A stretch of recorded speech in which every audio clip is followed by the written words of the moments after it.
Good morning, ladies and gentlemen. Welcome to this last 2016 webinar from the European Menopause and Andropause Society. Today, our speaker is Professor Serge Rozenberg from Belgium with the topic Management of Postmenopausal Bleeding in Women on MHT. Before to start with the presentation, I would like to remind our attendees that you can use the question function that you will find in your control panel in the case that you have some question for our speaker today. And at the end of the webinar, our speaker will answer. So please, Professor Rozenberg, when you want, you can start. Thank you very much. Good morning. So indeed, I will speak today about management of postmenopausal bleeding in women on menopause hormone therapy. So I have no conflict of interest for this talk. And here are my disclosures.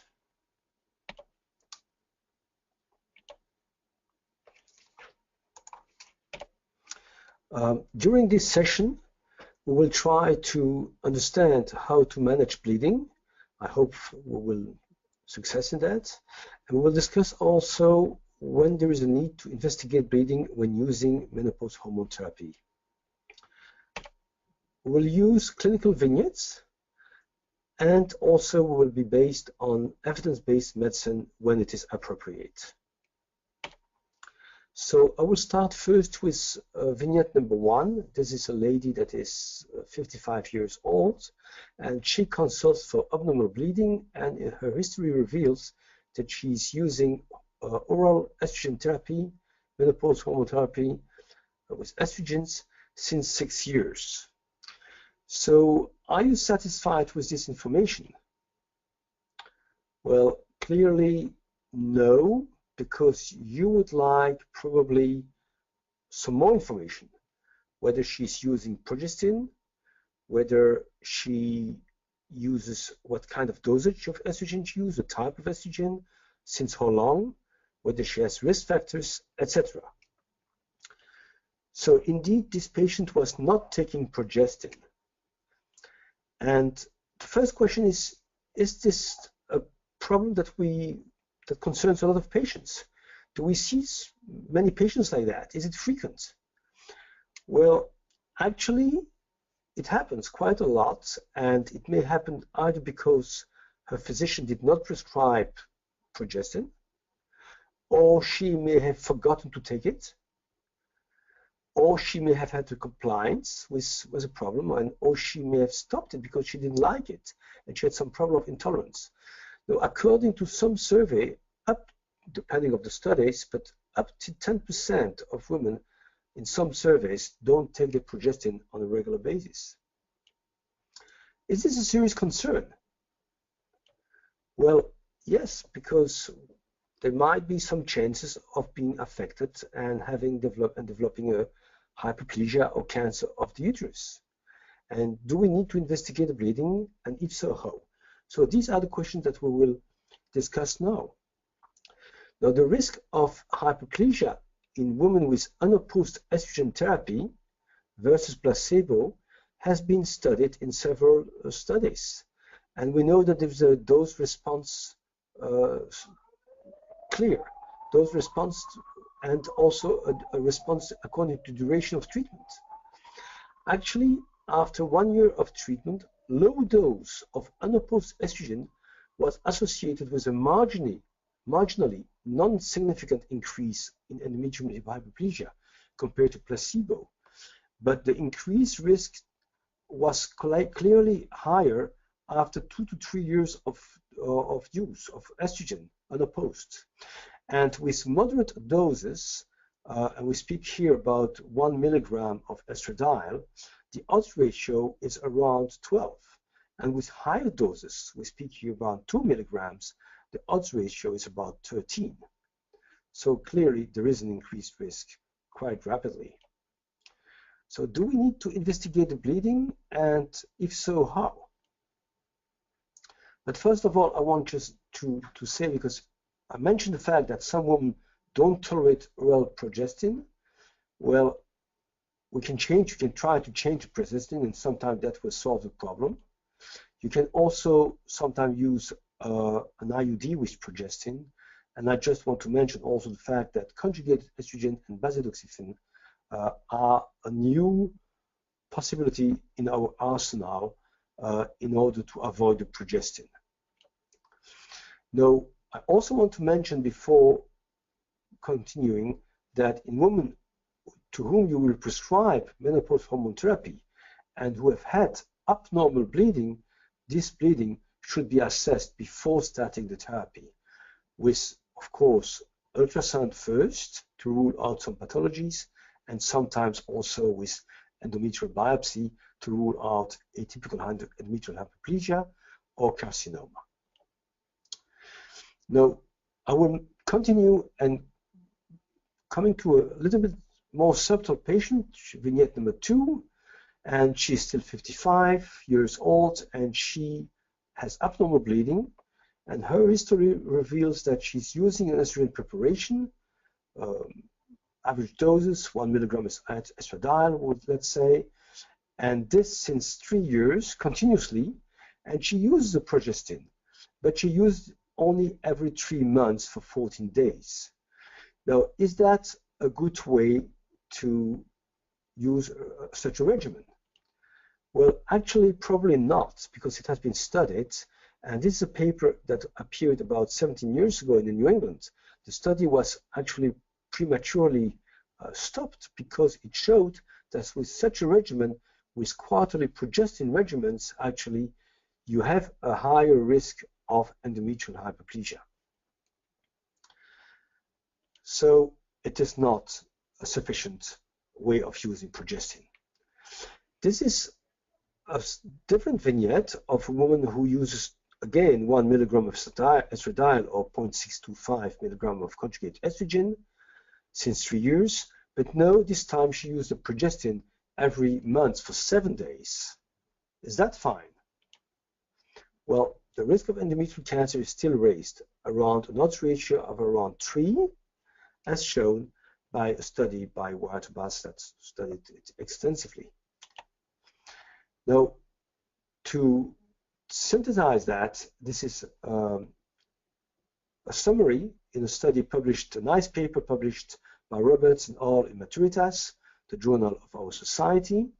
And you see that in this paper, actually, probably you need about 12 to 14 days, at least 10 days of adequate progestin in order to have a control, a sufficient control of your cycle and your endometrium.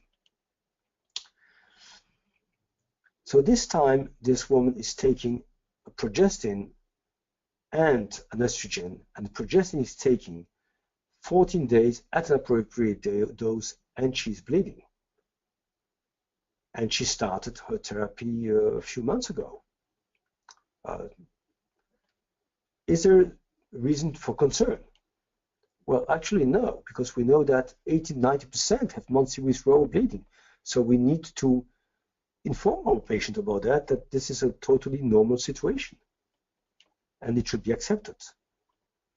Of course, we would like to have some more information, whether it's regular or not, and whether it's very heavy or not, whether there are risk factors for endometrial cancer, other medication that might interfere, and want to exclude other pathologies, and eventually check for endometrial thickness.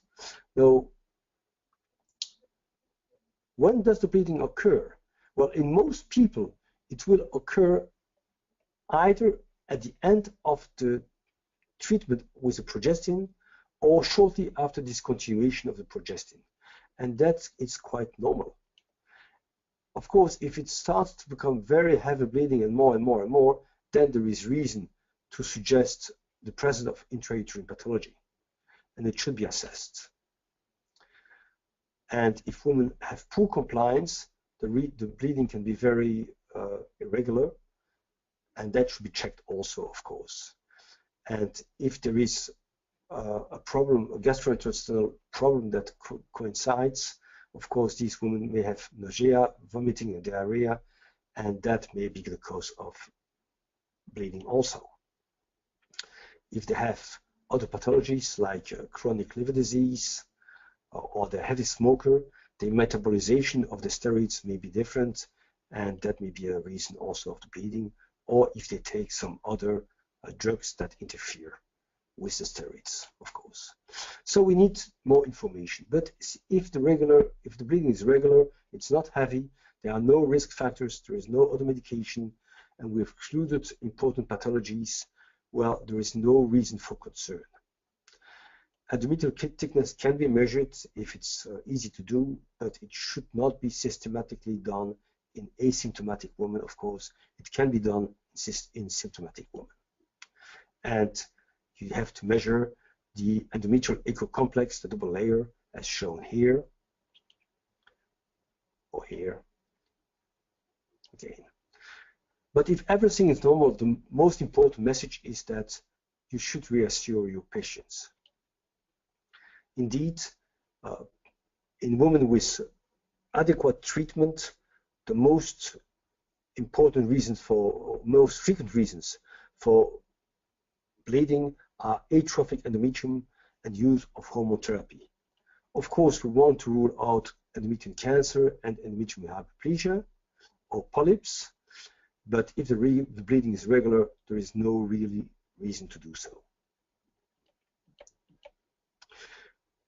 I mentioned the risk factors just to remind you that there are risk factors for endometrial cancers, and here's a list of them.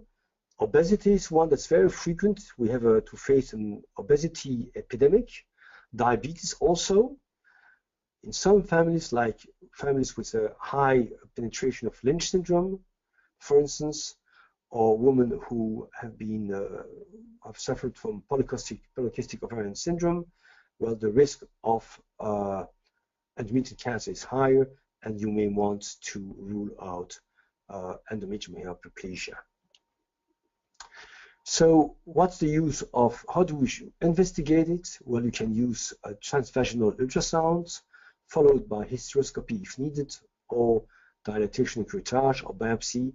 And nowadays, of course, here you have an image of a polyp, which is quite easy to measure. But nowadays, you can do either a biopsy with a Novak biopsy, or a Vabra, or Pipelle, which is the most used procedure. Is it a reliable technique? Well, yes, indeed. And here you have a review paper that shows you that the sensitivity for endometrial cancer by Pipelle is quite good. And the sensitivity for atypical endometrial hyperplasia is a little bit lower. And we know that sometimes it coincides also with endometrial cancer. And the specificity is not bad either, at 98 to 100%. So if you have sufficient sample, generally you can rely on it. But probably the gold standard remains the hysteroscopy, and in many women, as you know, a biopsy in the outpatient practice is not possible, it's not feasible, because they may have a stenotic cervical canal. So sometimes it's required to do a hysteroscopy, like shown here, where you have a view of the cavity and where you're not blinded anymore for the biopsy, which is an advantage, of course. So you can investigate the uterine cavity, where you can see endometrial atrophy, myoma, polyps, adenomyosis, hyperplasia, with a simple complex with atypia, and endometrial cancer, of course. And here we have an example of an hysteroscopy with a polyp that looks suspicious. Now, let's go on with another vignette. And this is this time a woman who is 51 years old, and she's taking an estrogen and a progestin on a continuous way at an appropriate dose since 2 months. And she consults for bleeding. Now, is this normal? Should we worry about that? Do we need to investigate her uterus? Well, no, because we know that in the first months, actually, the first 6 months after starting continuous combined therapy, bleeding, spotting is quite frequent, and it does not necessarily lead to evaluation or assessment. About 40 to 60% of hormone therapy users will experience some bleeding. Now, here I will show you several studies. So this is all the study that we have published already. And we show that indeed a lot of patients have some spotting of bleeding with different regimens. And here we compared several regimens, and you see that in gray, about 70% of the women had at least one bleeding during the first year.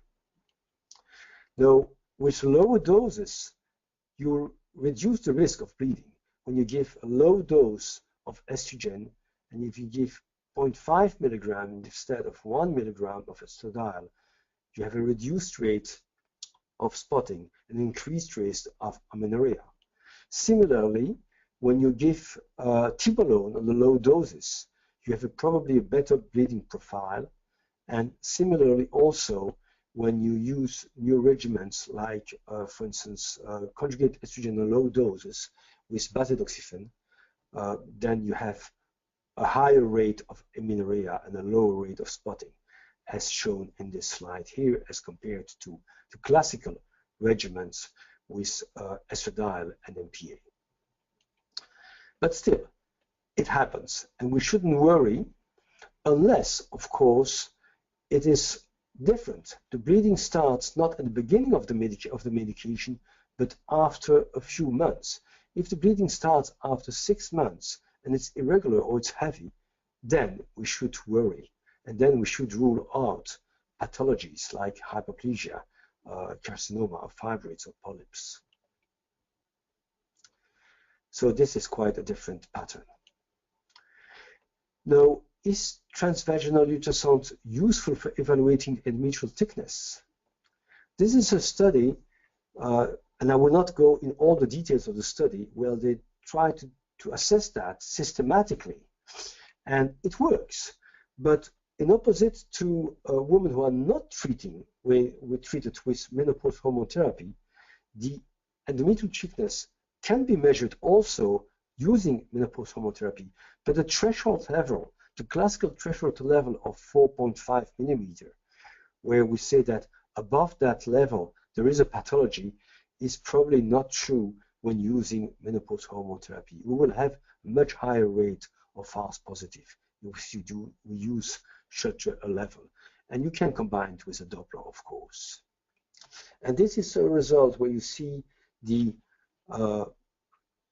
ROC analysis, receiver operated curve analysis. This is a 50%, and the ideal should show that the larger area under the curve. But it's not bad, actually, but it's not that great either. And one has not to forget, it's a complicated slide, so don't worry, but it's just to show you that when using hormone therapy, actually, the odds ratio of finding a pathology with an increased endometrial thickness are decreased by 30%, by a third. Sorry, by a third, actually. So you see that in women who have an endometrial thickness that's above 4.5 millimeter, if the woman use also hormone therapy, the risk is a third less. So should we measure endometrial thickness in asymptomatic women? This question was also assessed by several studies, and this is one of them, a recent one, nice paper. And actually they started, as you see, their study with invitation letters in almost 3,000 women. They included finally 500 women, and in very small you will see that they found only one patient with a complex hyperplasia with atypia. So clearly it is not cost effective, and you shouldn't do it as a regular basis. Epidemiologically speaking, it is not necessary to do that and not justified. So in women on hormone therapy, transvaginal ultrasound is a useful tool when you measure abnormal bleeding, but not as a screening tool. And that's the thing that you should remember. So to sum up, what are the clinical practice recommendations? And I mentioned this paper that also discussed that. And here are my take-home messages. Only selected women with bleeding associated with menopause hormone therapy require assessment of the endometrium. Uterine bleeding or spotting may be expected depending in part on the dose of the menopause hormone therapy and in part of the schedule of the progesterone administration and in part on the duration of therapy. Women receiving unopposed estrogen, they have a much higher risk of endometrial pathology, hyperplasia and carcinoma, and they require appropriate investigation, and that's a grade A guideline. It is not necessary to routinely evaluate the endometrium of women who receive adequate hormone therapy with estrogen and progestin on a continuous way if they bleed during the first 6 months. On the other hand, if the bleeding persists beyond 6 months, you may suspect pathology, especially if it didn't change when you modified the scheme of therapy or you lowered the dose of estrogen, for instance. And women receiving estrogen and cyclical progesterone, they can be expected to have indefinite progestin if it's regular and it's not too heavy, and the progestin dose and time is adequate. That's also grade A. For women who bleed outside the time and where the bleeding is irregular, we should probably require appropriate investigation. That's a grade B. The endometrial thickness threshold can be used, but we have to know that there's a higher rate of false positive findings. Thank you very much. I hope you enjoyed the presentation, and we all look forward to see you in 2017 in May in Amsterdam for the meeting of the EMAS Society. Thank you very much.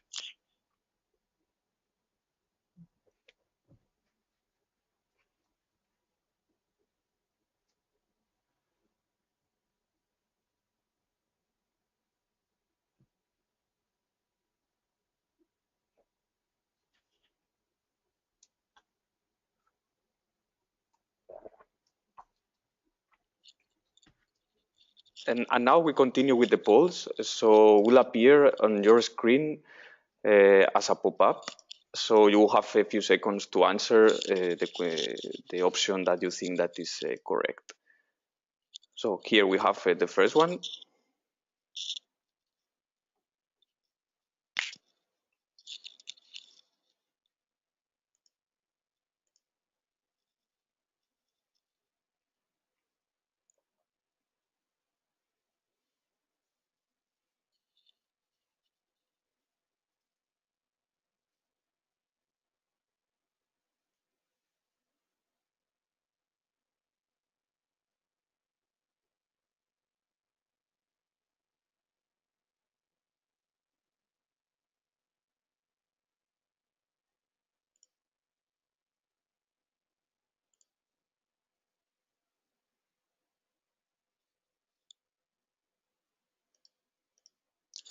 And here are the results for our first question today. What is true?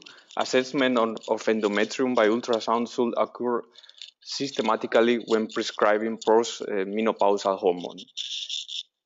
There is no answer for the option A in all women after 3 months of therapy. 20% of our attendees answered the option B in all women after 1 year therapy, and 80% of our attendees answered the option C, endometrium assessment is required in women with bleeding. The correct answer for this statement, it was the option C. We continue with our second question.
Here are the results from our second question today. An opposite estrogen, option A, is associated with a higher incidence of carcinoma risk.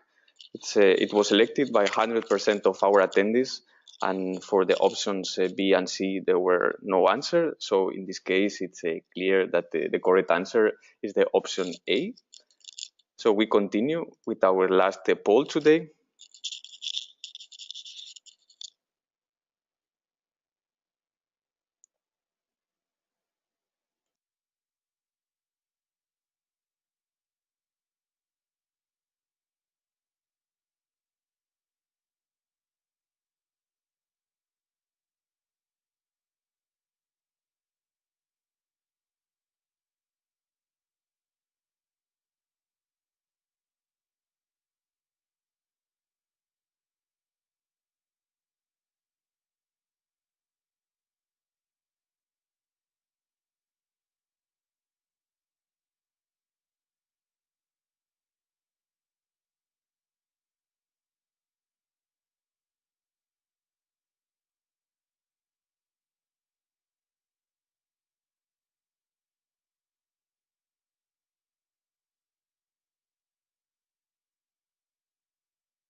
Here are the results from our last question today. What is not true about estrogen and cyclical progestin therapy and continuous estrogen and progestin?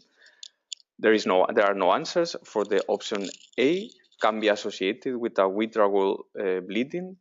20% of our attendees answered the option B, uterine bleeding during the first 6 months of CCEPT may be normal. And 80% of our attendees answered the option C, uterine bleeding occurring after 12 months of CCEPT is normal.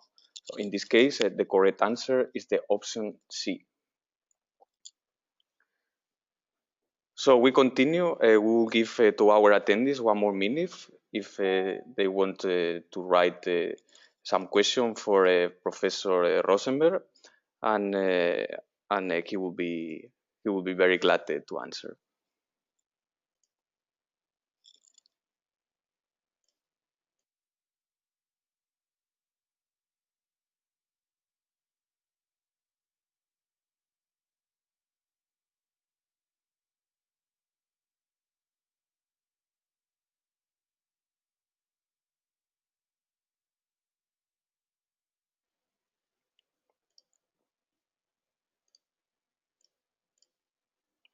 We have the first comment in our question panel from Rebecca Glasser. Excellent and concise. Thank you very much. Thank you for the comment.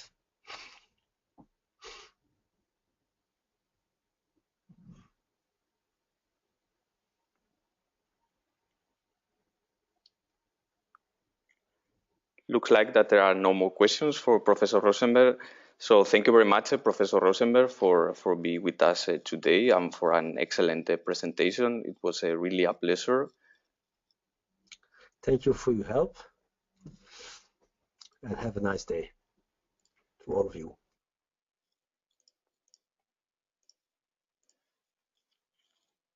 So we are very happy to announce that this webinar is being recorded and will be available in few days for the EMAS members. And if you are not member of EMAS Society, we invite you to become a member, and also to see you in Amsterdam in our 11th European Congress on Menopause and Andropause that will take place next year from 22nd to 24th of May. And in the name of the EMAS Society, we wish you a fantastic year 2017, and we hope that next year all of you will be with us. So thank you very much and have a great day.